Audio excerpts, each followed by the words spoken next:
Hi ಎಲ್ಲರೂ ಹೇಗಿದ್ದೀರಾ? ಬನ್ನಿ ಅದು ಸಿಂಪಲ್ಲಾಗಿ ಹಾಗಲಕಾಯಿ ಗೊಜ್ಜು ಮಾಡೋದು ಹೇಗೆ ಅಂತ ನೋಡ್ಕೊಂಬರೋಣ. ತುಂಬಾ ರುಚಿಯಾಗಿರುತ್ತೆ. ಬನ್ನಿ ಈಗ ಅದಕ್ಕೆ ಏನೇನು ಬೇಕು ಅಂತ ನೋಡ್ಕೊಂಬರೋಣ. ನೋಡಿ, ಫಸ್ಟ್ ಸ್ಟವ್ ಮೇಲೆ ಬಾಣಲಿ ಇಟ್ಕೊಂಡು ಎಣ್ಣೆ ಹಾಕ್ಕೊಂಡು ಎಣ್ಣೆ ಕಾದಾದ್ಮೇಲೆ ಸಣ್ಣದಾಗಿ ಹಚ್ಚಿರೋಂಥ ಹಾಗಲಕಾಯಿ ಹಾಕ್ಕೋಬೇಕಾಗುತ್ತೆ. ನೋಡಿ, ಈ ಥರ ತೆಳ್ಳಗೆ ಹಚ್ಕೋಬೇಕು.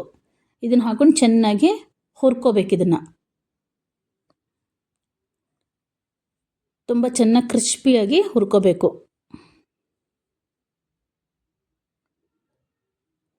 ನೋಡಿ, ಈ ಲೆವೆಲ್ಗೆ ಹುರ್ಕೋಬೇಕಾಗುತ್ತೆ. ಹತ್ತತ್ರ ಒಂದು 90% ಹುರ್ಕೊಂಡಿದ್ದೀನಿ ನಾನೀಗ.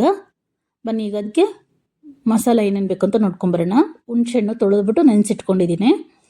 ಹಾಗೆ ಸ್ವಲ್ಪ ಅರಿಶಿನ ಪುಡಿ, ತೆಂಗಿನಕಾಯಿ, ಒಣ ಕೊಬ್ಬರಿ ತುರಿ ತೊಗೊಂಡಿದ್ದೀನಿ. ಇದು ಬೇಕಾದ್ರೆ ಹಸಿ ಕೊಬ್ಬರಿ ಕೂಡ ಹಾಕ್ಕೋಬೋದು. ಖಾರಕ್ಕೆ ಒಣಮೆಣಸಿನ್ಕಾಯಿ, ತಿಕ್ನೆಸ್ಗೋಸ್ಕರ ಕಡಲೆಪಪ್ಪು, ಹಾಗೆ 2 ಲವಂಗ, ಸಣ್ಣದೊಂದು ಚಕ್ಕೆ, ಧನಿಯಾ ಪೌಡ್ರು. ಇಷ್ಟನ್ನು ನುಣ್ಣಗೆ ರುಬ್ಕೋಬೇಕಾಗತ್ತೆ. ನೋಡಿ, ಈಗ ಅದೇ ಬಾಣಲಿಗೆ ಸ್ವಲ್ಪ ಎಣ್ಣೆ ಹಾಕಿ ಕಾದಾದ್ಮೇಲೆ ಸಾಸಿವೆ ಮತ್ತು ಜೀರಿಗೆ ಹಾಕ್ಕೊಳ್ಳೋಣ. ಇದೆರಡು ಸಿಡಿದು ಆದಮೇಲೆ ಈರುಳ್ಳಿ ಹಾಕ್ಕೊಳ್ಳೋಣ. ಒಂದು ಸಣ್ಣದೊಂದು ಈರುಳ್ಳಿ ಹಾಕ್ಕೊಳ್ತೀನಿ. ಸ್ವಲ್ಪ ಕರಿಬೇವು ಹಾಕ್ಬಿಟ್ಟು ಸಣ್ಣದೊಂದು ಈರುಳ್ಳಿನ ಕಟ್ ಮಾಡಿ ರೀತಿ ಹಾಕ್ಕೊಳ್ತಿದ್ದೀನಿ. ಇದನ್ನು ಚೆನ್ನಾಗಿ ಬಾಡಿಸ್ಕೊಳ್ಳೋಣ.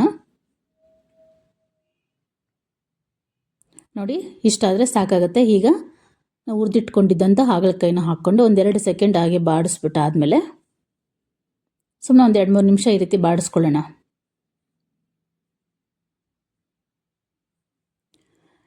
ಈಗ ಬಾಡಿಸ್ಕೊಂಡಾದ್ಮೇಲೆ ನಾವು ಆಗಲೇ ರುಬ್ಕೊಂಡಿದ್ವಲ್ಲ, ಆ ಖಾರನ ಹಾಕ್ಕೊಂಡು ಮಿಕ್ಸ್ ಮಾಡ್ಕೊಳ್ಳೋಣ. ಧನಿಯಾ ಪೌಡ್ರು, ಒಣ ಕೊಬ್ಬರಿ, ಒಣಮೆಣಸಿನ್ಕಾಯಿ, ಕಡಲೆಪಪ್ಪು, ಚಕ್ಕೆ, ಲವಂಗ, ಹುಣಸೆಹಣ್ಣು, ಕಡಲೆಪಪ್ಪು ಇಷ್ಟು ಹಾಕ್ಕೊಂಡು ರುಬ್ಬಿರೋಂಥ ಖಾರ ಇದು ಹಸಿ ಸ್ಮೆಲ್ ಹೋಗೋವರೆಗೂ 1-2-3 ನಿಮಿಷ ಚೆನ್ನಾಗಿ ಬಾಡಿಸ್ಕೋಬೇಕಾಗುತ್ತೆ. ಈ ರೀತಿ ನೀಟಾಗಿ ಬಾಡಿಸ್ಕೊಂಡು ಜಾರ್ ತೊಳೆದಿರೋ ನೀರು ಕೂಡ ಹಾಕ್ಕೋಬೇಕು. ಹಾಕ್ಕೊಂಡು ನೀರು ಎಷ್ಟು ಬೇಕೋ ಅಷ್ಟು ನೋಡ್ಕೊಂಡು ಬಿಸಿನೀರು ಕಾಯಿಸಿಟ್ಕೊಂಡಾದರೂ ಹಾಕ್ಕೋಬೋದು, ಇಲ್ಲ ತಣ್ಣೀರಾದರೂ ಹಾಕ್ಕೋಬೋದು. ಬಟ್ ಬಿಸಿನೀರು ಹಾಕ್ಕೊಂಡ್ರೆ ಚೆನ್ನಾಗಿರುತ್ತೆ.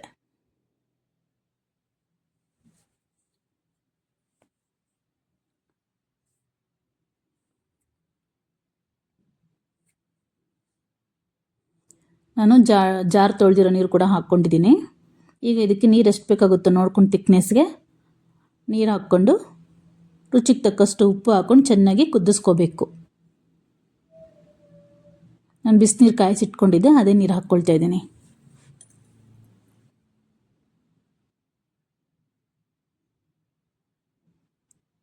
ನೀಟಾಗಿ ಒಂದ್ಸಲ ಈ ರೀತಿ ಮಿಕ್ಸ್ ಮಾಡಿಕೊಂಡು ಈಗ ಉಪ್ಪು ಹಾಕ್ಕೊಳ್ಳೋಣ.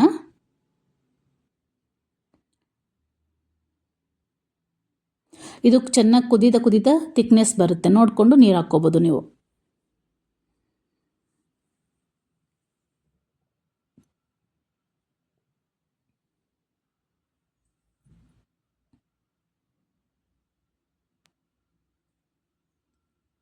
ರುಚಿಗೆ ಎಷ್ಟು ಬೇಕೋ ಅಷ್ಟು ಉಪ್ಪು ಹಾಕ್ಕೊಂಡು ಒಂದ್ಸಲ ಮಿಕ್ಸ್ ಮಾಡಿಕೊಂಡು ಕುದಿಯೋಕ್ಕೆ ಬಿಟ್ಬಿಡೋಣ.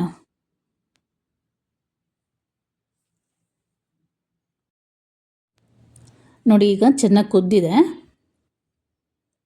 ನೋಡಿ, ಈಗ ತಿಕ್ನೆಸ್ ಕೂಡ ಬಂದಿದೆ. ತುಂಬ ಗಟ್ಟಿಗಿದ್ರೂ ಚೆನ್ನಾಗಿರಲ್ಲ ಈ ಗೊಜ್ಜು, ಹಾಗೆ ತೆಳ್ಳಗಿದ್ರೂ ಚೆನ್ನಾಗಿರಲ್ಲ, ಮೀಡಿಯಮಾಗಿ ಇರಬೇಕು. ಈಗ ಗೊಜ್ಜು ರೆಡಿಯಾಗಿದೆ. ನೀವು ಒಂದ್ಸಲ ಮನೇಲಿ ಟ್ರೈ ಮಾಡಿ, ಹೇಗಿದೆ ಅಂತ ಮರೀದೆ ಕಮೆಂಟ್ ಮಾಡಿ. ಹಾಗೆ ಇನ್ನೂ ಯಾರೆಲ್ಲ ನನ್ನ ಚಾನಲ್ ಸಬ್ಸ್ಕ್ರೈಬ್ ಮಾಡ್ಕೊಂಡಿಲ್ಲ ದಯವಿಟ್ಟು ಸಬ್ಸ್ಕ್ರೈಬ್ ಮಾಡ್ಕೊಳ್ಳಿ. ಹಾಗೆ ವಿಡಿಯೋ ಪೂರ್ತಿ ನೋಡಿ. ಇಷ್ಟ ಆದರೆ ಒಂದು ಲೈಕ್ ಕೊಡೋದನ್ನು ಖಂಡಿತ ಮರಿಬೇಡಿ. ಹಾಗಲಕಾಯಿ ಗೊಜ್ಜು ರಾಗಿ ಮುದ್ದೆಗೆ ತುಂಬಾ ಚೆನ್ನಾಗಿರ್ತಾರೆ ಕಾಂಬಿನೇಷನು. ಬಿಸಿ ಬಿಸಿ ರಾಗಿ ಮುದ್ದೆ ಹಾಗೆ ಹಾಗಲಕಾಯಿ ಗೊಜ್ಜು ತುಂಬ ರುಚಿಯಾಗಿರುತ್ತೆ. ನೀವು ಒಂದ್ಸಲ ಮರೀದೆ ಟ್ರೈ ಮಾಡಿ.